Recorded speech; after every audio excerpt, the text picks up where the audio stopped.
Hello, thank you for joining me today. Well, today is Tuesday. It's October the 6th, and I hope your Tuesday is going well. And we're going to jump right into our devotion today. Yesterday, if you were able to view our video, it's the longest we've ever done. It was 20 minutes, and it was kind of on purpose that way, and I can't give all the details now. I would just advise, if you can, go back and watch that. It kind of gives my background of how I was kind of influenced, especially in the patriotic emphasis of our country and different things, and we'll kind of build on that. But it's kind of like a preview to the next 4 weeks of videos we're going to do, basically in line with the November 3rd election, in which a lot of things will happen in many states, but all the states, of course, will vote on a national level for the president. So all that being said, we want to help the people of God, whoever watches this video, whoever you are, be in a proper mindset to be able to expect things, to be able to be in the right frame of mind making decisions. And we're going to try to give you some things that would relate to that. So today we're going to be in the book of Isaiah. We'll start our series. Basically, this is a 4-day series about King Hezekiah and his interaction, or at least his involvement with King Sennacherib. So we're going to be in Isaiah chapter 36. There's a lot of verses we can read, but we really don't have the time to do that. But basically kind of get you up to speed. King Sennacherib, of course, at this point had gotten really close to Jerusalem. He had basically taken all the defense cities, the Bible says, of Judah, and there he was, and he was basically, in a sense, kind of surrounded Jerusalem, and says, well, guess what, you're next.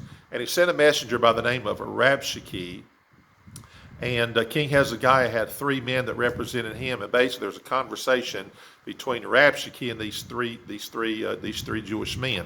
Basically, that would be like cabinet members of King Hezekiah. And here's some things that he says here.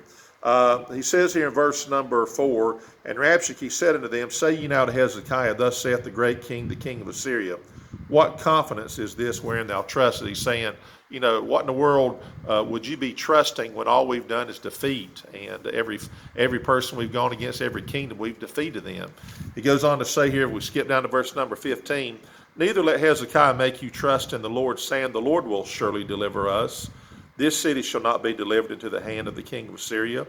Hearken not to Hezekiah, for thus saith the king of Assyria, Make an agreement with me by a present. Come out to me, and eat ye every one of his vine and every one of his fig tree, and drink ye every one the waters of his own cistern. In other words, he's saying, if you'll surrender, then you can still enjoy home. You can enjoy the benefits of home. But he says in verse 17, notice this, Until I come and take you away to a land like your own land, a land of corn and wine, a land of bread and vineyards. We're going to stop there. He's basically saying, look, you folks are crazy. Your king is crazy if he thinks that there's any consideration of anything but surrender, because no one else has been able to stand against King Sennacherib. And he says, if you're trusting your own armies in the physical sense, that's you're no match to us. And he said, if you're trusting your God, then all the other gods of these other nations, what good did their gods do to them in terms of delivering them? So we'll get into the rest of the story, of course, as we go along. But what's interesting here is the fact that here's an enemy nation that's coming up against God's people. Now I want to make this practical in our situation. Here's America. There's no doubt America has enemies, like all countries have enemies, but we live in America. This is our country. We know that we are considered by the world even as a Christian nation, and indeed we are. Now you can talk about the falling away from what we used to be and all that, but the point is there's still people that are considered the enemies of our country simply because of where we stand with God and where we stand with the Bible, and there's no doubt about that. The problem we have, of course, is we have foreign foes, and then we have definitely people who have named themselves basically enemies of the state, and they live right here within our borders. They are citizens of this country, many of them are, and they've made blatant statements about how they want to change who we are, and they've even used language that would mean revolution and overthrow and all of that. So I'm telling you that because it's part of the reason why I want to get us prepared, because there are enemies of our country, and they are enemies for the same reason that King Sennacherib was an enemy to Hezekiah and to Israel, to Jerusalem, because they're God's people. And this king somehow thought, they're going to be like anybody else. And of course, we'll look at all the details about that. But the point is, here's our country. We have enemies. Now, here's the thing. We also know from Isaiah, as a prophet, he prophesied and said God is going to bring judgment. But here's the thing. If God decides to use anybody, and at any time period, then God has done that and will do that. And he did that to Israel. But let me make a point here. He did not use King Sennacherib. And King Sennacherib thought he was going to go in there and either get a surrender, or if he didn't get the surrender, that he would just completely dominate and take over that way. But he was going to find out that wasn't going to happen. So I'm saying that to the people of America. We need to pray that God will protect our country.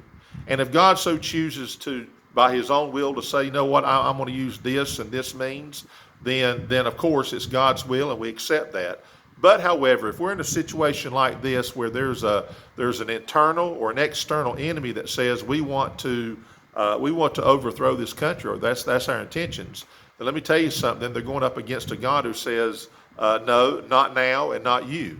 And that's how we need to look at it. So we need to pray and say, God, help us to be the kind of people who are strong, and we depend upon you, of course, and you're our God, and we know what you've done. It's recorded in your word, and certainly God has done great things for our country. So we're just kind of setting the tone here.